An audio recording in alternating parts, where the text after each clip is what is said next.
E hoje, para encerrar esse ciclo de trabalho, eu resolvi falar sobre dois personagens do Novo Testamento: José e Maria de Nazaré.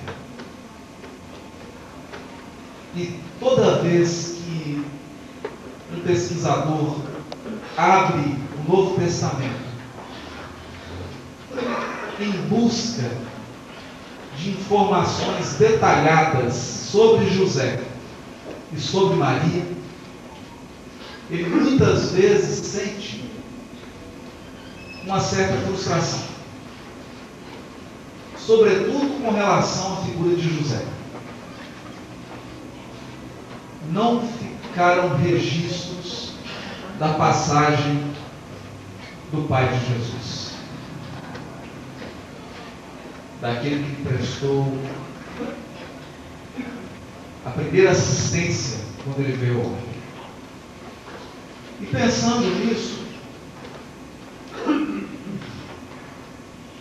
nós então refletimos e fizemos uma comparação.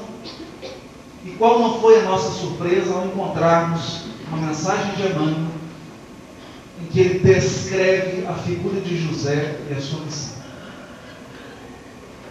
José passou pela terra em silêncio.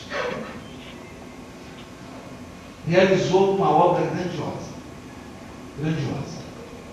espiritualmente falando, mas passou em silêncio. Talvez José seja, dentro do Novo Testamento, um símbolo do próprio Criador, que age em silêncio ao longo dos séculos, ao longo dos milênios, das nossas encarnações. Deus vem realizando, vem oferecendo oportunidades, coloca pessoas no nosso caminho, movimenta circunstâncias, enche as nossas mãos de dádivas, mas não aparece. Jamais aparece. Sempre age em silêncio. E é por essa razão que o benfeitor Emmanuel, numa singela mensagem, no livro Levantar e Seguir, diz assim de José. O título da mensagem é José da Galileia. José da Galileia foi um homem tão profundamente espiritual que seu vulto sublime escapa às análises limitadas de quem não pode prescindir do material humano para um serviço de definições. Já pensaste no cristianismo sem ele? Quando se fala excessivamente em falência das criaturas, recordemos que houve um tempo em que Maria e o Cristo foram confiados pelas forças divinas a um homem. A um homem. Houve um tempo em que Maria e o Cristo foram confiados pelas forças divinas a um homem. Entretanto, embora honrado pela solidificação de um anjo, nunca se vangloriou de dádiva tão alta. Não obstante contemplar a sedução que Jesus exercia sobre doutores, nunca abandonou sua carpintaria. O mundo não tem outras notícias de suas atividades. O mundo não tem outras notícias de suas atividades, senão aquelas de atender às ordenações humanas, cumprindo um edito de César, e aquelas que nos mostram no templo e no lar, entre a adoração e o trabalho. Sem qualquer situação de evidência, deu a Jesus tudo quanto podia. A ele deve o cristianismo, a porta da primeira hora. Mas José passou no mundo dentro do divino silêncio de Deus. Tanto fez. Todos os anos de convivência na carpintaria, todo o trabalho ensinado a Jesus, todo o carinho de um pai derrotado, toda a religiosidade de um homem que em nenhum momento, questionou a orientação da espiritualidade superior. Ele simplesmente se entregou. Se entregou. Sem nunca questionar. Sem nunca aparecer. Sabia que havia recebido no seu lar um emissário divino. E se apagou para que Jesus vivesse. E até hoje, como diz Emmanuel, a figura silenciosa e oculta de José é um símbolo da atuação de Deus nas nossas vidas. A semelhança de José, Deus dá tudo o que pode. E Ele pode tudo. Dá tudo o que pode em silêncio. José talvez seja das figuras mais injustiçadas do cristianismo. Todos comentam a atividade de Paulo de Tarso, todos comentam sobre Simão Pedro, mas ninguém se lembra do coração devotado daquele pai.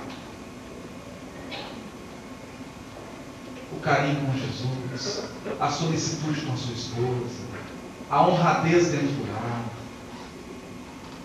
um trabalhador simples e humilde, mas que nunca deixou faltar o necessário. Então, nessa noite, embora durante todo o nosso estudo, talvez a nossa manifestação dessa noite gire mais em torno de Maria, é preciso registrar essa homenagem para que os pais aqui presentes não fiquem tristes. É uma pequena homenagem aos pais, a todos os pais. Como Maria, ele soube aceitar, desde os mais simples desígnios de deslocamento de Nazaré para Belém, da fuga do rei Herodes, mas soube aceitar as determinações de Deus acerca do martírio do seu próprio filho. Ele também experimentou a dor profunda do pai de ver um filho sendo injustiçado. Mas, nessa noite de despedida das nossas atividades, este ano, se Deus quiser, é preciso voltar as nossas atenções para o coração de Maria. E esse coração de mãe se chama Maria. Eu me recordo, não lembro agora em qual livro, quando uma mãe que havia perdido um filho procurou o Chico. O Chico não disse nada, se limitou apenas a chorar com ela. E choraram por meia hora. E a única frase que o Chico disse foi essa: pede para Maria te dar força, porque é só o coração de mãe para entender o coração de mulher. Só o coração de mãe para entender o coração de mulher. Assim, nós vamos entender por que Maria é considerada por toda a cristandade, por todos os cristãos, o símbolo do amor incondicional. Incondicional.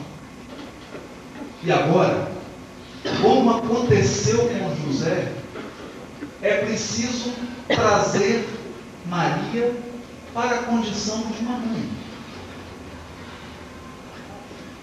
Entendê-la como uma mãe, como todas as outras,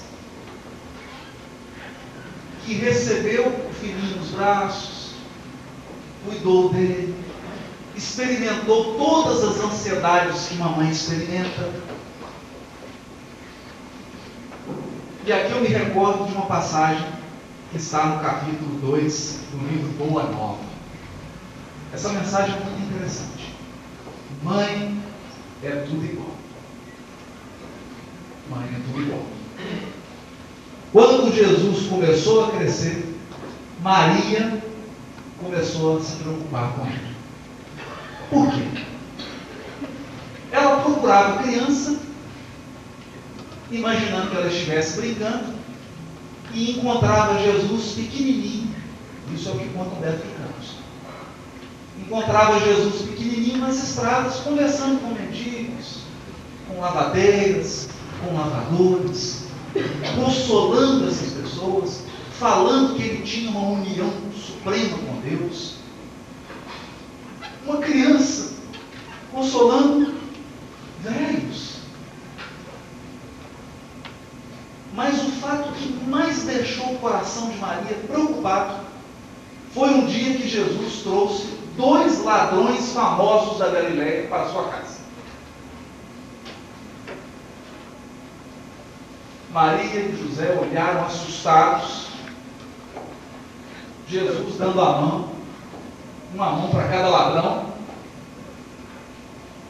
levou os ladrões para dentro de casa, conversou com eles, serviu alguma coisa de comer, e Maria e José tremendo no canto. Meu Deus do céu, que filho é esse? Depois, os ladrões foram embora.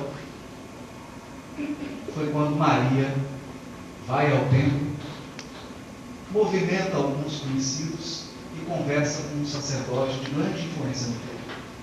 E diz para ele assim: olha, tem uma criancinha um pouco incomum lá em casa. Será que você não poderia recebê-la no templo? Para que ele possa estudar,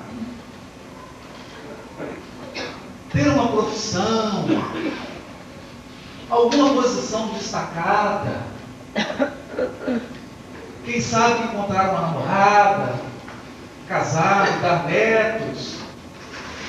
E fez então todo um plano, todo um projeto para a vida daquele filho dele. Assim que ela chega em casa, encontra a criança esperando por ela.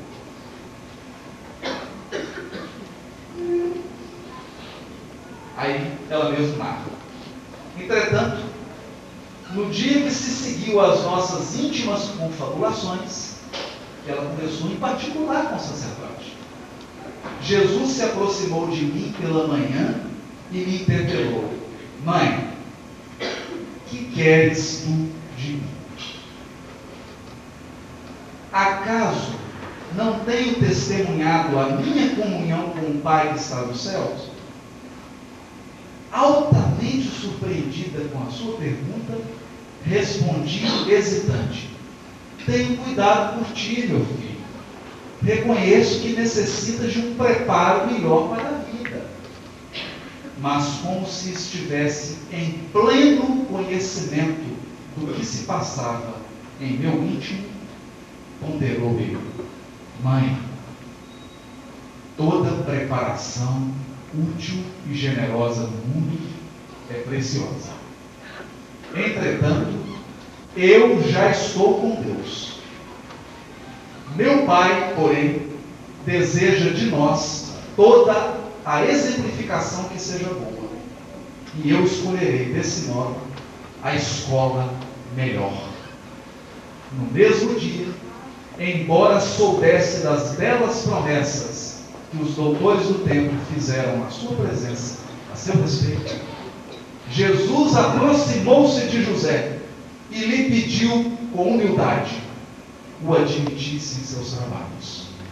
Desde então, como se nos quisesse ensinar que a melhor escola para Deus é a do lar e a do esforço próprio, concluiu a palavra materna com singeleza: ele aperfeiçoa as madeiras da oficina, empunha o martelo e a enxova, enchendo a casa de ânimo com a sua doçura. Muitos perguntam: O que fez Jesus dos 13 aos 30 e poucos, está dito aqui. Trabalhou na oficina do Pai como carpinteiro. E quando a gente diz isso, tem muita gente que fica triste. Porque esperava uma história fabulosa. Não, ele entrou numa nave espacial, foi para a Índia, conversou com alguns ETs, foi até o Sol, visitou Marte, Vênus, Júpiter, e depois voltou para a Terra. Nada disso. Nada de miraculoso. Jesus foi para a carpintaria, ao lado do Pai. Trabalhava duro na madeira. Tanto que quando ele começa o trabalho,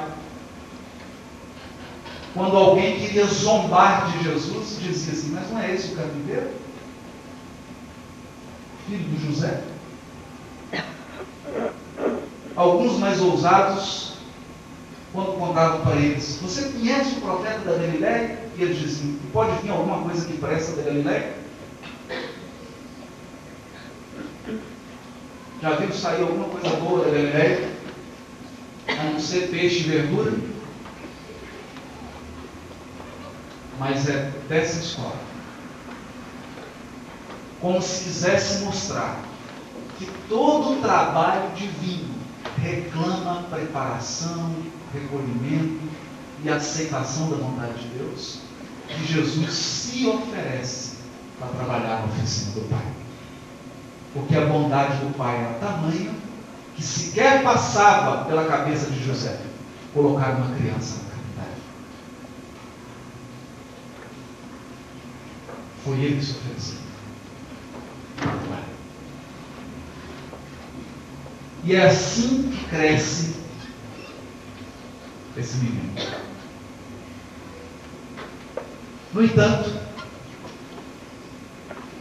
como toda mãe que acompanha o filho pequeno, que amamenta, os primeiros passos, as primeiras palavras, o comportamento inesperado do filho, que mesmo criança atendia a todos, e o menino vai crescendo em bondade, em sabedoria, até que chega o dia do início do trabalho. E os olhos de Maria e aquele coração de mãe, todos que acompanhavam Jesus, começam a ver maravilhas. Leprosos são curados, cegos voltam a ver, paralíticos voltam a andar, multidões são alimentadas com pão e peixe, sem explicação, tempestade é acalmada. Parecia que nada era impossível a Jesus. Nem mesmo na ocasião dolorosa de Lázaro, que já estava todo enfaixado dentro de uma gruta. E Jesus, então, usando de toda a potência do seu poder espiritual, realiza o maior ato até então praticado sobre toda a superfície da terra. Ressuscita Lázaro. Parece que não havia limites para o poder, para a bondade e para a sabedoria de Jesus. Diversas vezes os fariseus tentaram prender, mas não conseguiram. Ele sabia o que se passava no íntimo de cada criatura. Para cada uma ele tinha a palavra certa. Mas chega um dia doloroso em que Jesus, que era sempre alegre, sempre doce, apesar de firme e enérgico, se entristece e chora. Chora no Monte das Oliveiras. E aqui eu gostaria de apelar aos corações de mãe que estão presentes. talvez não haja dor maior para um coração de mãe do que um filho derramando lágrimas. Daquele instante, do Monte das Oliveiras, até o momento da crucificação, Humberto de Campos, no livro Boa Nova, diz que o vulto mais emocionante que se via em Jerusalém era o de Maria. O vulto mais emocionante. No momento em que Jesus é preso, não houve nenhuma reação. Todos os apóstolos e seguidores esperavam que Jesus utilizasse daqueles poderes divinos e fizesse alguma coisa. Todos aguardavam e pensavam assim: se ele que curou pessoas, fez tudo pelos outros, demonstrou imenso poder, que dirá agora em que ele mesmo precisa de ajuda? Em que ele mesmo atravessa um momento extremamente difícil? Com certeza.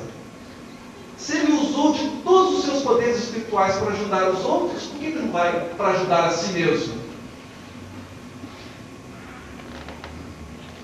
Ele não fez nada.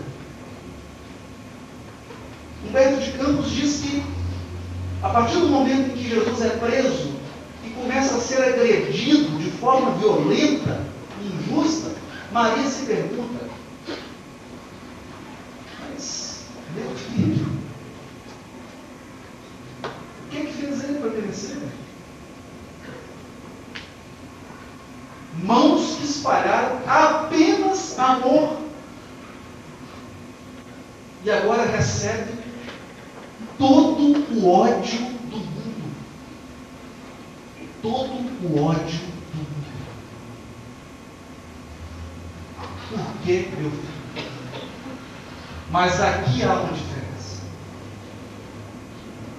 Porque diz Humberto de Campos que, mesmo pensando isso, no seu coração, Maria sentia que os desígnios de Deus são insondáveis, mas soberanamente justos, e que o sacrifício do seu filho tinha um propósito que um dia ela entendeu.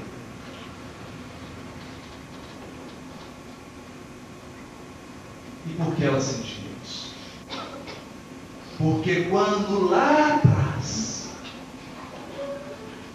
o anjo anunciou que ela receberia o Cristo, o emissário celeste, ela disse assim: eis aqui a tua serva, ou eis aqui a serva, a escrava de Deus, faça-se em mim segundo a sua vontade.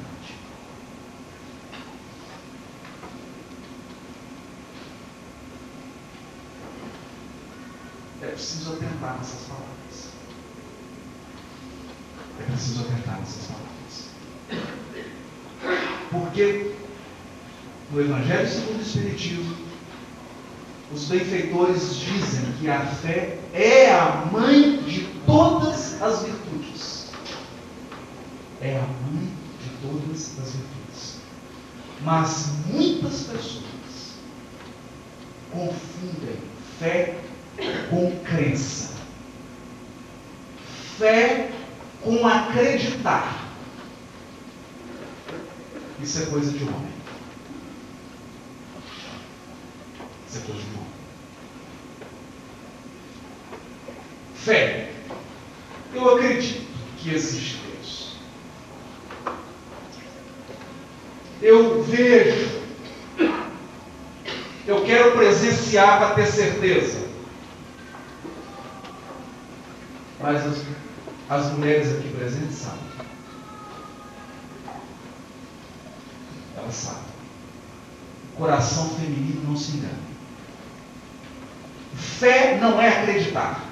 Fé é entregar-se. Fé é entregar-se. colocar-se inteiramente à disposição da providência divina. E aqui eu me permito contar uma história engraçada, para que o clima não fique tão concentrado assim. Fé é estar comprometido. Acreditar é estar envolvido. E agora eu vou dizer a diferença entre estar comprometido e estar envolvido. Num café da manhã, com ovos e bacon, a galinha está envolvida, o porco está comprometido.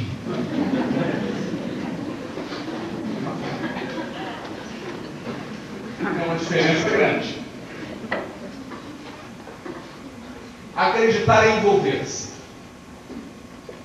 É por isso que as pessoas dizem: eu acreditava na religião tal, mas entrei e saí. Acreditar é envolver-se. Você pode sair a hora que quiser. Eu acreditava na doutrina espírita, agora mudei. Agora acredito em disco voador. Acreditar é fácil. É como a galinha. Ela deixa o ovo e vai embora. Ter fé é entregar-se absolutamente. Absolutamente. Mas com um detalhe: é entregar-se sem entender. Porque Maria entregou-se totalmente. Só com um coração puro de mulher é capaz de fazer. Só com um coração de mulher puro é capaz de fazer. Entregou-se totalmente, sem entender o que estava acontecendo. Porque imaginem o seguinte: se o anjo tivesse explicado tudo. Imagina se o anjo tivesse descrito todas as bênçãos, mas também tivesse narrado todo o martírio da crucificação. Não era hora. Naquele momento em que o anjo anuncia que ela seria a mãe do divino enviado, ele apenas pede entrega.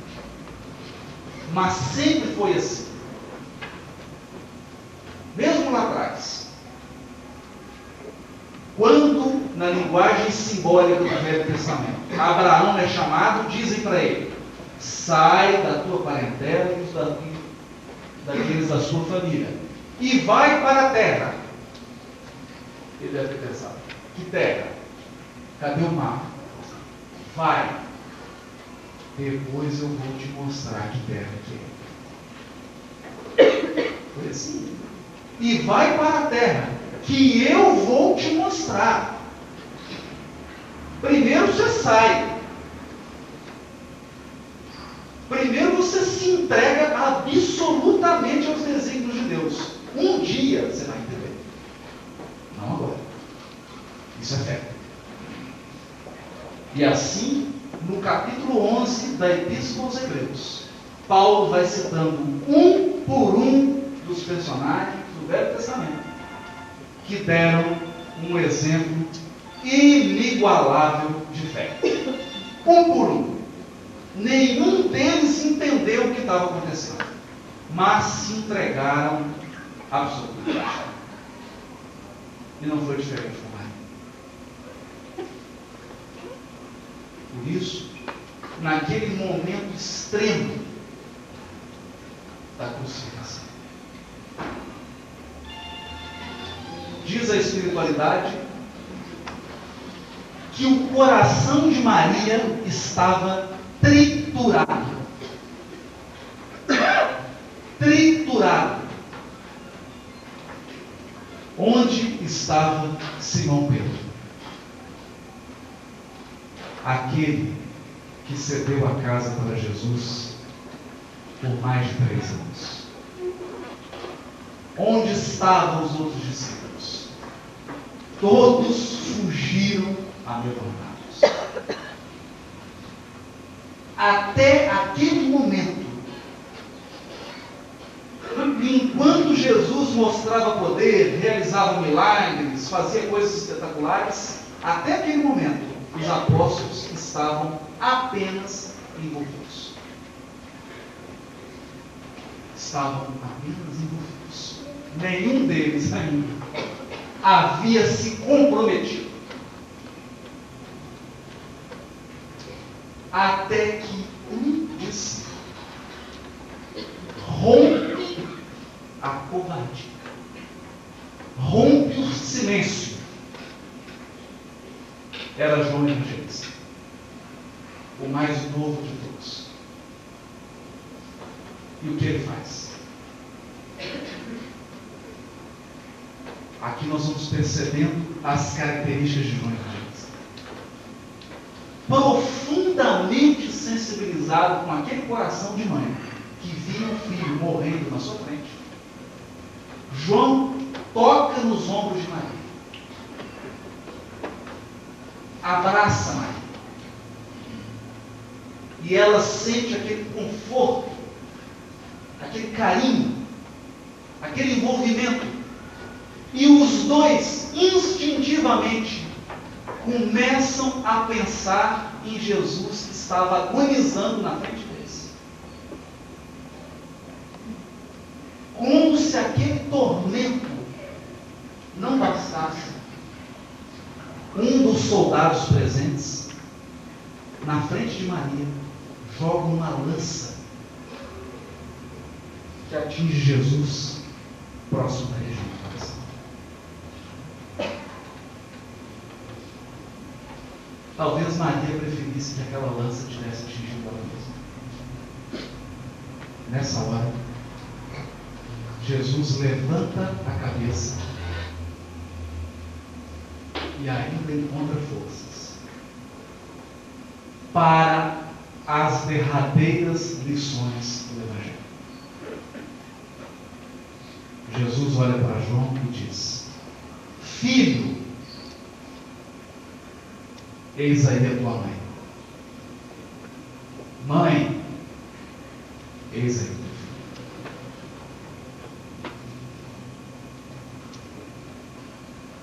Pronuncia as últimas palavras. Faz uma oração a Deus. Pai, perdoa-lhes, porque eles não sabem o que fazem. E desencarna. Naquela hora, Jesus deixa grafado,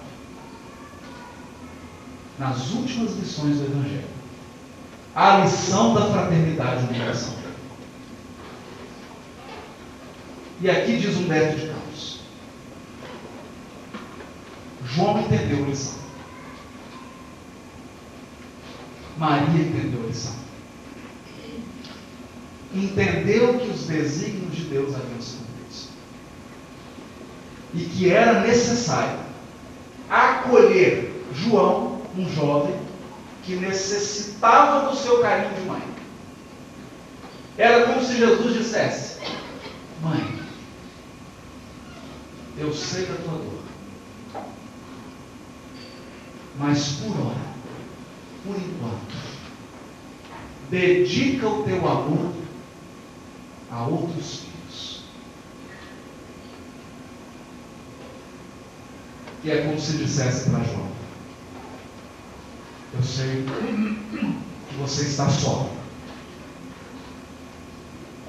Eu sei que você é jovem, que necessita de um coração de mãe ainda do teu lado. E é por isso que eu estou emprestando a você, meu filho, o coração da minha mãe. É impossível, jamais se viu uma lição dessa natureza. Com todo respeito a todos os missionários que passaram pela terra, Buda, Sócrates e muitos outros, que eu não vou repetir aqui para não cometer injustiças, mas jamais pisou na terra alguém que num momento tão supremo de aflição ainda seja capaz de dar uma lição de fraternidade tão grandiosa como essa. No momento em que ele, Jesus, precisava mais do afago de uma mãe, no momento em que ele precisava mais do carinho de mãe, ele empresta o coração de mãe para outra pessoa.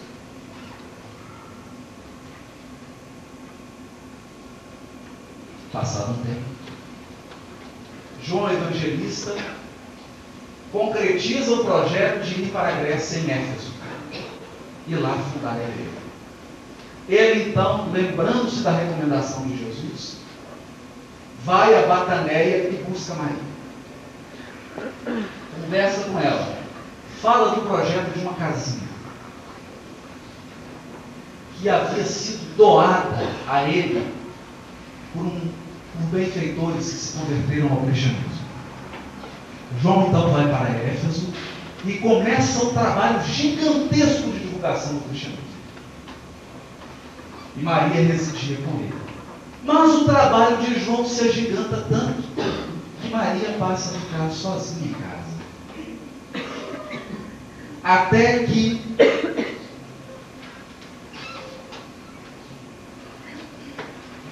um leproso procura Maria. Naquela casinha simples.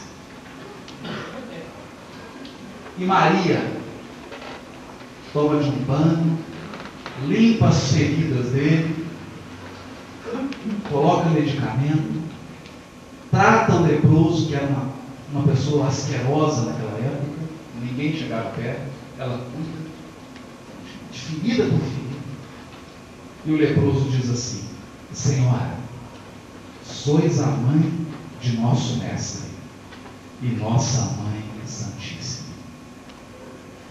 Nossa mãe santíssima. Era a lição de Jesus que se concretizara na vida de Maria. Ela, que era a mãe querida de Jesus, torna-se a mãe de toda a humanidade. Daquele dia em diante, as horas de Maria eram gastas atendendo a necessitados. Eram peregrinos com sofrimento que procuravam ela e conversavam. Quem não gosta de um colinho de mãe? De chorar uma mágoa com mãe? Não tem coisa melhor.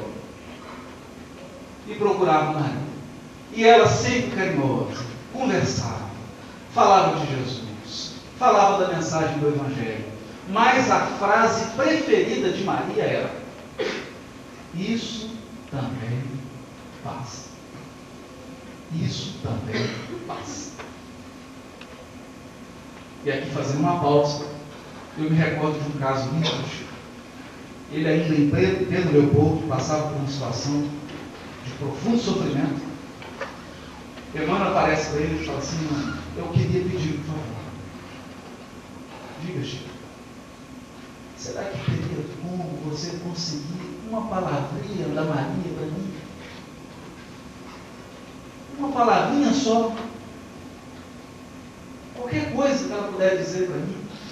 O irmão fala: eu vou tentar, Chico. Vou tentar conseguir. Passa um tempo. Belo dia, o irmão entra no quarto e diz: Chico, tem um recado de Maria para você. Nossa, Chico, o coração encheu. Eu falei: pelo amor de Deus, irmão, diz o que ela falou? Ela falou assim: isso também passa. E o Chico começou a chorar, ficou feliz daquele jeitinho dele, escreveu num papel assim: isso também passa. Com a letra bem grande. Esse era um hábito do Chico. Costumava escrever e pregou assim: isso também passa, no quarto. E começou a ficar alegre. Você viu? Isso também passa. Passa tudo. Eu posso ficar alegre. Chico, não fica tão animado, não, que isso também passa. Essa maneira do Chico de escrever coisas é muito interessante. Eu estive em Pedro Leopoldo, na casa da irmã do Chico. Foi para essa irmã que ele ensinou aquela receita da água santa. Água santa é o seguinte: quando você for falar mal de alguém, você pode ser qualquer água. Qualquer água, desde que seja filtrada, você não pode dar problema. Uma água filtrada e põe na boca. Quando você coloca ela na boca e não engole, ela vira santa. Porque ela te poupa de falar mal dos outros. Ela me contou esse caso, eu estava na sala. Quando nós entramos na cozinha, tinha um papel gigantesco escrito assim: não me fale mal de ninguém. Eu olhei aqui, fiquei até constrangido. Eu falei assim, o Arnaldo Rocha perguntou, mas você pôs essa frase aí, vai deixar os outros constrangidos, né? Às vezes a pessoa quer fofocar um pouquinho, lê isso, não me fale mal de ninguém. Ela fala, isso foi conceito do Chico, porque a água santa não estava funcionando. Estava engolindo muito rápido. Então o Chico tinha essas coisas. Pô, falando 4, isso também passa. E era assim que Maria atendia as pessoas. Todas. Até que um dia, depois de muitos anos, depois de atender a milhares de criaturas, um belo dia, no entardecer, quando ela havia atendido uma fila extensa de pessoas, chega até junto dela o último para ser atendido. Era um mendigo. Em condição deplorável, de olhar para aquela criatura, aquele coração de mãe já se apiedou.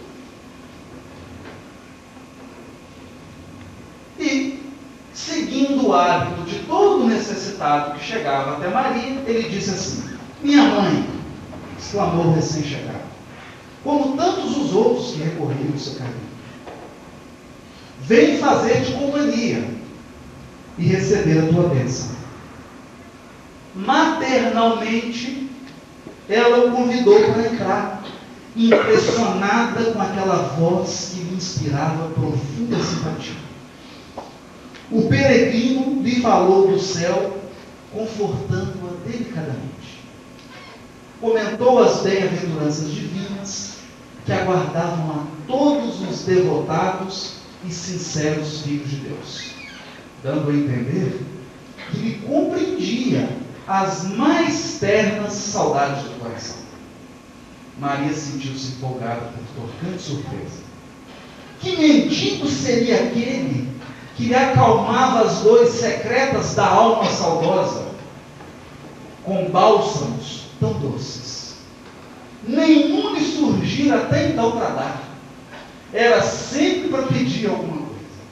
No entanto, aquele viajor desconhecido lhe derramava no íntimo as mais santas consolações. Onde ouvira, né, em outros tempos, aquela voz dele carinhosa? Que emoções eram aquelas que lhe faziam pulsar o coração de tanta carícia? Seus olhos se umedeceram de ventura, sem que conseguisse explicar a razão de sua terna emotividade. Foi quando o hóspede anônimo lhe estendeu as mãos generosas e lhe falou com profundo acento de amor: minha mãe, venha aos meus braços. Nesse instante, fitou as mãos nobres que se lhe ofereciam num gesto da mais bela ternura. Tomada de comoção profunda, viu nelas duas chagas, como as que seu filho revelava na cruz. E instintivamente, dirigindo o olhar ansioso para os pés do peregrino amigo, divisou também ali as úlceras causadas pelos cravos do suplício. Não pôde mais. Compreendendo a visita amorosa que Deus lhe enviava ao coração, bradou com infinita alegria: meu filho, que úlceras que te fizeram! E precipitando-se para ele, como mãe carinhosa e velada, que certificasse, tocando a ferida que lhe fora produzida pela última lança, perto do coração. Suas mãos ternas e solícitas o abraçaram, na sombra visitada pelo luar, procurando sofregamente a úlcera que tantas lágrimas lhe provocaram no carinho maternal. A chaga lateral lá estava, sob a carícia de suas mãos. Não conseguiu dominar o seu intenso júbilo. Num ímpeto de amor, fez um movimento para se ajoelhar. Queria abraçar-se aos pés de seu Jesus, osculá-lo com ternura. Ele, porém, levantando-a, cercado de um halo de luz celestial, ajoelhou-se aos pés dela e, beijando-lhe as mãos, disse em carinhoso transporte: sim, minha mãe, sou eu. Venho buscar-te, pois meu Pai quer que sejas no meu reino a rainha dos anjos. Nessa hora Maria caiu. Agonizou por alguns dias e desencarnou. Assim que ela desencarna, sente que mãos angélicas a tocam e ela sai.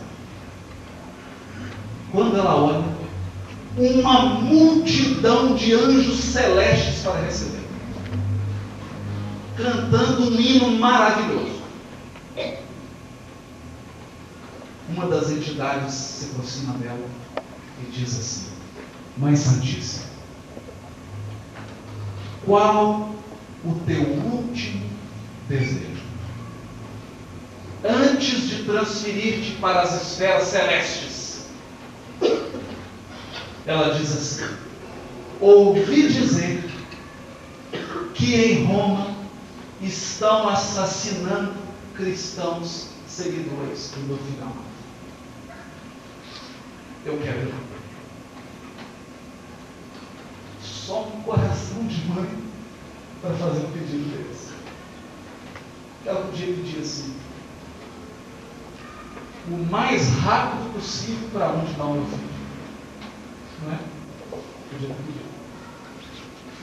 Mãe Santíssima, qual é o teu último pedido? Me leva rápido porque eu quero abraçar meu filho.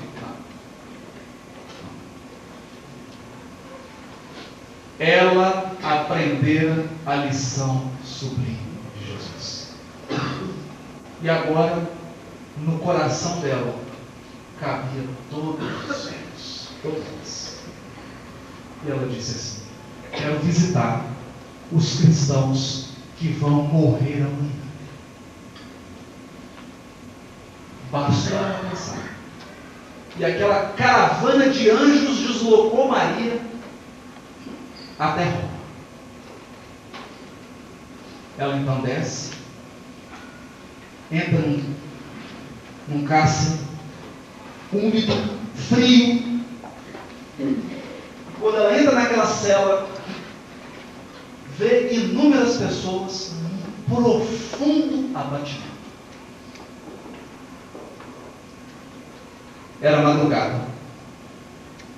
Quando amanhecesse, todos aqueles cristãos presos seriam assassinados em frente a César. A diversão dos romanos era ver cristãos entrando na arena e os leões despedaçando os cristãos. Ela, notando aquele profundo abatimento, pensa assim: o que eu vou oferecer para essas almas abatidas? O que eu vou oferecer? Eu pensava: não tem nada. O que eu posso oferecer agora? Diz Humberto de Campos que chegou a passar pela mente dela: eu vou pedir para esses anjos para que libertem todos. O que é coração de mãe? Ela pensou: eu sou Maria. Será que eles vão me negar esse pedido? Eu vou pedir para que todos sejam libertados. Mas nesse instante ela se lembrou: durante toda a vida. Ela mesma exemplificou na própria pele a entrega total a Deus. O respeito absoluto aos desígnios de Deus. Foi então que ela mudou de atitude e disse assim: já sei o que eu vou oferecer para eles. Olhou para perto da grade em que estava debruçada uma moça muito magra, muito pálida, demonstrando profundo abatimento, e sussurrou nos ouvidos dela: canta, minha filha, tenhamos bom ânimo, convertamos as nossas dores da terra em alegrias para o céu. A triste prisioneira nunca saberia compreender o porquê da emotividade que lhe fez vibrar subitamente o coração. De olhos estáticos, contemplando o firmamento luminoso através das grades poderosas, ignorando a razão de sua alegria, cantou um hino de profundo e enternecido amor a Jesus, em que traduzia sua gratidão pelas dores que lhe eram enviadas. Começou a cantar agradecendo as dores. Por essa razão, irmãos meus, quando ouvides o cântico nos templos das diversas famílias religiosas do cristianismo, não vos esqueçais de fazer no coração um brando silêncio, para que a rosa mística de Nazaré espalhe aí o seu perfume. Vamos deixar todos. Que Maria Santíssima enche o perfume de cada um, o coração de cada um, de perfume celeste. Muito obrigado.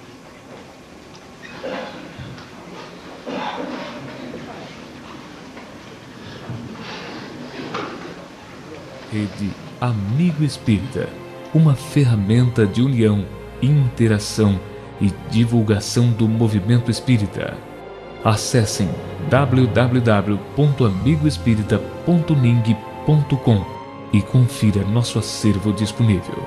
Rede Amigo Espírita, divulgando, instruindo e unificando.